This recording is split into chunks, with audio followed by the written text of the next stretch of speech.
नमस्कार दोस्तों, आप सभी का विश्व भारती चैनल में बहुत बहुत स्वागत है। मैं घनश्याम मुलानी आपको इस वीडियो के द्वारा कई सारी जानकारियां आपके सामने रखने का प्रयास करूंगा। बहुत ही ज्यादा महत्वपूर्ण जानकारियां हैं, इसलिए जरूरी है कि इसे पूरा समझने के लिए आप इस वीडियो को पूरा अंत तक जरूर देखें और आपकी जो राय है, आपकी जो रिएक्शन है वो नीचे कमेंट बॉक्स में जरूर आप लिखें।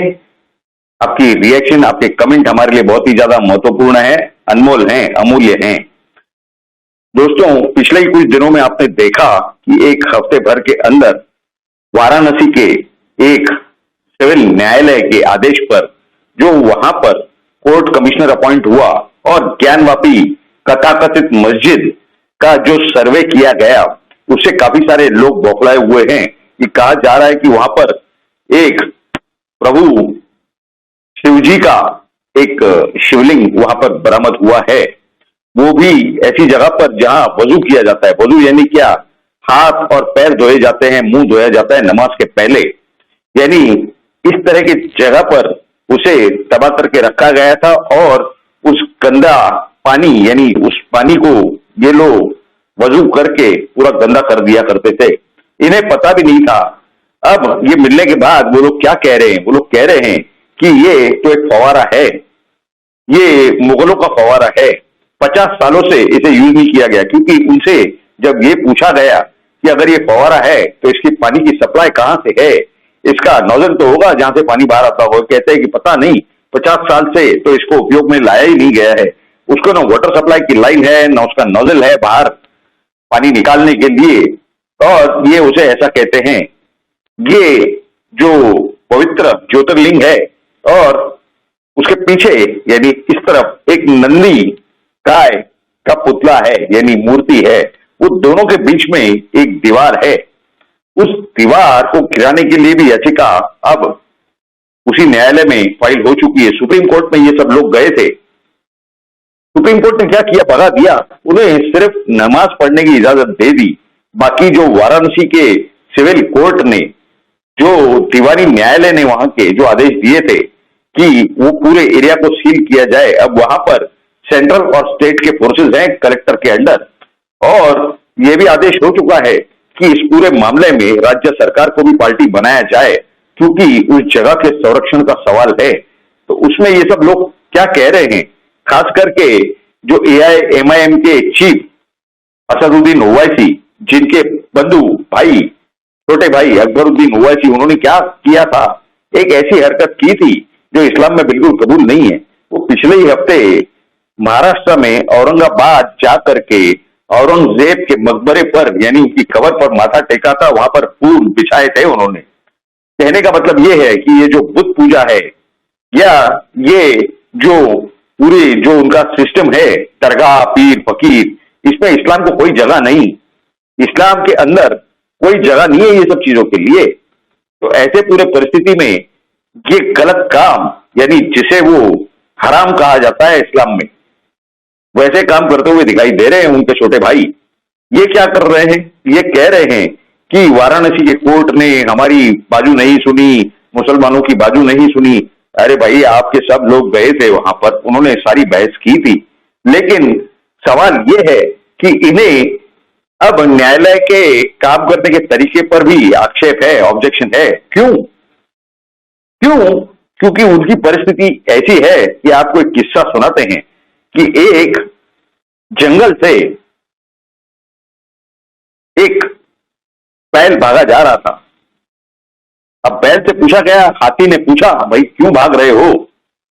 तो उन्होंने कहा, बैल ने कहा हाथी को, कहा कि गायों को पकड़ने का आदेश दे दिया गया है। कहा, अरे भाई आप कहां गाय हो, आप तो बैल हो। उसने कहा, वो तो हमको मालूम है हम बैल हैं, वरना पकड़े जाने के बाद में हमें 20 साल लगेंगे सिस्टम में ये साबित करने के लिए कि हम गाय नहीं हैं, हम बैल हैं। और वो बैल भागने लगे। अब बैल भागने लगे तो हाथी भी उनके साथ भागने लगे। यानी वो समझ गए कि अगर हमें भी फिलहाल तो ले लिया जाए, अगर अंदर पकड़ा जाए, तो उसके बाद 20 साल लगेंगे ये साबित करने के लिए कि मैं वो हूं ही नहीं, यानी गाय हूं ही नहीं। इस तरह की पूरी परिस्थिति है। अयोध्या में जो बात आई थी वो यही थी कि वहां के न्यायालय ने जब ये आदेश दिया था कि वहां पर एक्सकावेशन किया जाए, खनन किया जाए और उस तथाकथित जो ढांचा है, जैसे ये लोग बाबरी मस्जिद कहा करते थे, उसके नीचे कुछ मंदिर के अवशेष या मंदिर की मूर्तियां या इस तरह की कुछ चीजें मिलती हैं या नहीं, वो अवशेष पाने जाने के बाद ये जो सूडो सेक्युलर कांग्रेस और इनके ये जो खान मार्केट गैंग, इन्होंने एक कानून पास करवाया पार्लियामेंट में, क्योंकि इनका बहुमत था। बहुमत यानी ये जो सुब्रमण्यम स्वामी थे, इनकी जनता पार्टी की जो पार्टी के जो सांसद थे, इनके समर्थन से इनका बहुमत था। तो इन्होंने प्लेसेस ऑफ वर्शिप एक्ट पास करवाया संसद में, और उसके बाद आज क्या कह रहे हैं यही ओवैसी और उनकी एक खान मार्केट गैंग हो, ये सब कह रहे हैं कि वर्शिप एक्ट जो है इसे अमल में रहना चाहिए, और इस हिसाब से ये जो ज्ञानवापी मस्जिद है, ये क्योंकि उस कानून के हिसाब से 15 अगस्त 1947 को ये मस्जिद थी तो मस्जिद ही रहेगी। हम भी तो यही कह रहे हैं कि वहां पर प्रभु शिवजी का शिवलिंग वहां पर 15 अगस्त 1947 को मौजूद था, आज भी मौजूद है और कल भी वहीं मौजूद रहेगा। यानी ये 15 अगस्त 1947 के पहले भी ये मंदिर था, 15 अगस्त 1947 के बाद से लेके आज तक वो मंदिर है, और इसके बाद भी वो मंदिर ही रहेगा, उसे कोई बदल नहीं सकता। आपको एक और बात बता दें, जो ये हजारों लाखों लोगों ने वहां पर नमाज पढ़ी हो, वो चाहे 15 अगस्त 1947 के पहले हो या तब से लेके आज तक हो, वो कोई इस्लाम के हिसाब से, इस्लाम के जो कायदे कानून हैं उस हिसाब से वो कबूल नहीं होने वाली। यानी वो सब हराम हो गया, कुफर हो गया। अब क्या इन मूर्तियों के बीच में बैठ करके क्या ये दोबारा नमाज पढ़ना चाह रहे हैं आगे? यही परिस्थिति दिख रही है। यानी जो जो चीजें इस्लाम में नाकबूल हैं, जो इस्लाम को गवारा नहीं है, जो कुफर है, जो हराम है, जो मकरू है, यही सब काम ये करने जा रहे हैं, वो भी इस्लाम के नाम का दुरुपयोग करके। ये कहां तक सही है? खैर, असदुद्दीन ओवैसी की एक और महत्वपूर्ण स्टेटमेंट आई थी, बयान आया था। उन्होंने कहा था कि एक और मस्जिद हम नहीं खो सकते, हम खोने नहीं देंगे। अरे भाई, वो मस्जिद है ही नहीं, सबसे पहली बात। दूसरी बात, तो ये बयान आया क्यों? ये बयान इसके लिए आया क्योंकि इन्हें पता है, चाहे कांग्रेस पार्टी हो, चाहे राष्ट्रवादी कांग्रेस पार्टी हो, चाहे तृणमूल महिला कांग्रेस हो, टीएमसी, या ये बाकी के छोटे मोटे दल हों, ये कोई परिस्थिति में नहीं है कि ये पूरे मसले का मुकाबला कर सकें। और एआईएमआईएम के अध्यक्ष होने के नाते, यानी ये तो मुस्लिमों की पार्टी है, तो अब मुस्लिमों के लिए वाली सिर्फ हम ही बचे हैं, ये दिखाने के लिए, ताकि उन्हें सिंपैथी मिल सके, और ये सिंपैथी ले भी रहे हैं और दे भी रहे हैं मुसलमानों को। खान मार्केट गैंग हो, ये सब जो लोग, जो इनके जो वोट बैंक है, कांग्रेस हो, ये कम्युनिस्ट हो, ये जो पूरे लिबरांडू जो नाम के लिए सेक्युलर है, यानी सूडो सेक्युलर, इनकी पूरी वोट बैंक अपनी तरफ घसीटने के लिए, यानी सत्ता की सीढ़ी पर अपने कदम बढ़ाने के लिए, अपनी पॉलिटिकल एग्जिस्टेंस जो वजूद है उनका राजनीतिक, उसका वजन बढ़ाने के लिए, उसका महत्व बढ़ाने के लिए, इंपॉर्टेंस बढ़ाने के लिए पॉलिटिकली ये सब खेल खेल रहे हैं। बाकी तो वो जो मस्जिद थी ही नहीं, वो मस्जिद आज कैसे हो सकती है? औरंगजेब के बारे में जो कहा जाता है कि 1700 के दशक में उन्होंने वहां पर ये मंदिर तोड़वा करके, यानी काशी का हमारा पवित्र मंदिर तोड़वा करके वहां मस्जिद बनवाई। लेकिन आपको एक और बात बता दें कि वो पूरी नहीं तोड़ पाए, मंदिर भी वो पूरा तोड़ नहीं पाए। इस तरह की परिस्थिति है, क्योंकि जो जानकारियां ऑफ द रिकॉर्ड, यानी इनफॉर्मली, अनऑफिशियली, जो बाहर सोशल मीडिया के चैनल से लीक होती हुई दिखाई दे रहा है, उससे कि अंदर भी आज जो वहां पर पिलर हैं, यानी जो स्तंभ हैं, उस पर मूर्तियों की नक्काशी है, या उसका जो डोम है ऊपर, जिसके ऊपर इन्होंने गुंबद बिठाया हुआ है, उसके अंदर भी देवी देवताओं के और वैदिक जो पूरे स्क्रिप्चर्स या उस समय की जो मूर्तियां हैं, वो वहां पर दिखाई दे रही है। इस तरह की परिस्थिति मालूम हो रही है। अंदर तहखानों में तो काफी सारी मूर्तियां मिली, ये सब एक मसला अलग ही है, लेकिन बाबा खुद प्रकट हो गए, ये सबसे बड़ी बात है। वो भी किस दिन? 16 मई 2022 को, जिस दिन बुद्ध पूर्णिमा का दिन था, उस पवित्र दिन पर उन्होंने अपने आप को उजागर किया है। इन्होंने इतने 100 साल एन केन प्रकारे हिंदुत्व की असलियत को, सनातन धर्म की असलियत को दबाने की और छुपाने की कोशिश की, लेकिन सत्य एक वही चीज है जो आज नहीं कल बाहर आना है।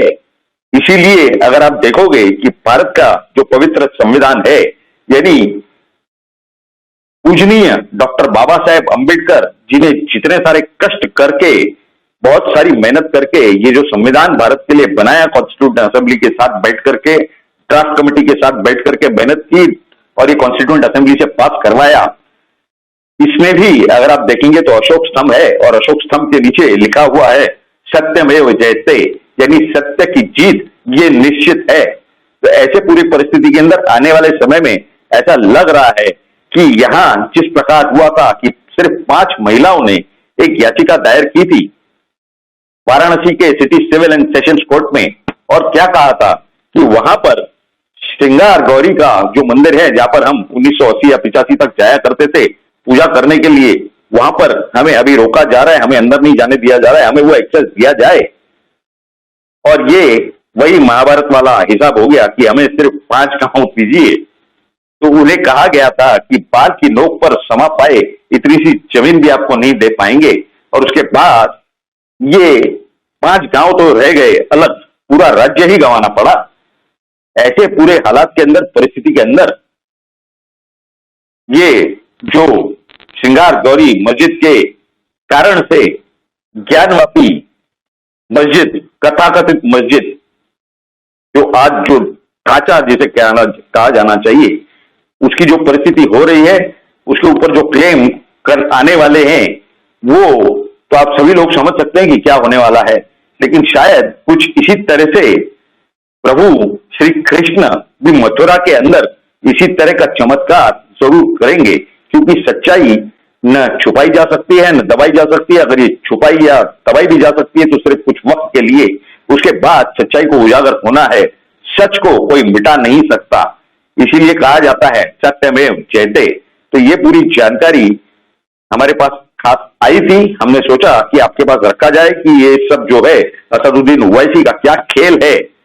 ये इस्लाम के नाम पर सबको एक करना चाहते हैं ताकि ये कांग्रेस और बाकी के जो लुटेंस गैंग हो, ये खान मार्केट गैंग हो, इन्हें दरकिनार करके सारे मुसलमानों के वोट अपने साथ मिल जाएं, AIMIM को मिले और सत्ता में आने की एक सीढ़ी का रास्ता वो बना रहे हैं, बाकी और कुछ भी नहीं है। इस तरह से स्पष्ट रूप से ये चित्र दिखाई दे रहा है। खैर, ये सारी जानकारी आपको कैसी लगी ये तो नीचे कमेंट बॉक्स में लिख करके बताएं, क्योंकि आपकी राय हमारे लिए बहुत ही ज्यादा अनमोल और महत्वपूर्ण है।